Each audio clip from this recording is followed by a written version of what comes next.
மக்களவை தேர்தலில் தேனி தொகுதியை டிடிவி தினகரனுக்கு நன்றிக்கடனாகவே கொடுத்தோம் என ஓ பன்னீர்செல்வம் தெரிவித்துள்ளார். தேனி பெரியகுளத்தில் நடைபெற்ற ஆதரவாளர்கள் கூட்டத்தில் பேசிய அவர், டிடிவி தினகரனை வெற்றி பெற வைக்க பாடுபட வேண்டும் என வலியுறுத்தினார். மேலும் அதிமுக உண்மை தொண்டர்களின் உரிமையை காக்கும் இந்த போராட்டம் வெற்றியடைந்து அது ஒரு சக்தியாக வெளிப்படும் தொகுதி தனது தொகுதியான ராமநாதபுரம் தான் என்றார். நாடாளுமன்ற தேர்தலை சந்திக்கின்ற போது நம்முடைய தொண்டர்கள் அதை சந்தித்தால் பல்வேறு சோதனைகளை அவர்கள் சந்திக்க வேண்டும் என்ற நிலை ஏற்பட்டிருக்கிறது. அதனால் தொண்டர்களை களத்திலே நிறுத்தி அவர்களை சோதனைக்கு உள்ளாக்க வேண்டும் என்பதற்காகவே நானே அந்த பேரத்தில் போட்டியிலிருந்து தொகுதிக்கு வந்ததற்கு பின்னால் அவர் செய்த நல்ல பல காரியங்களை நாம் மீண்டும் இந்த பகுதிக்கு கொண்டு வந்து சேர்ப்பதற்கு நாடாளுமன்றத்தினுடைய வெற்றி வேட்பாளராக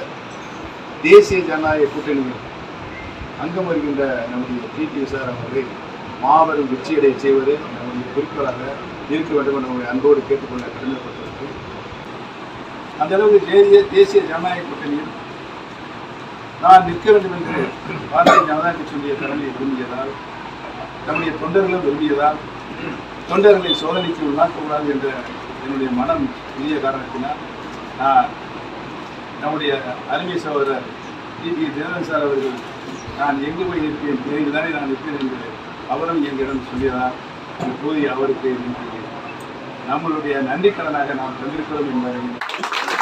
நான் எந்த தொகுதியில் நிற்க வேண்டும் என்று முடிவெடுக்கும் போது மிகவும் ரகசியமாக தான் வைத்திருக்கோம், யாருக்குமே சொல்லணும்.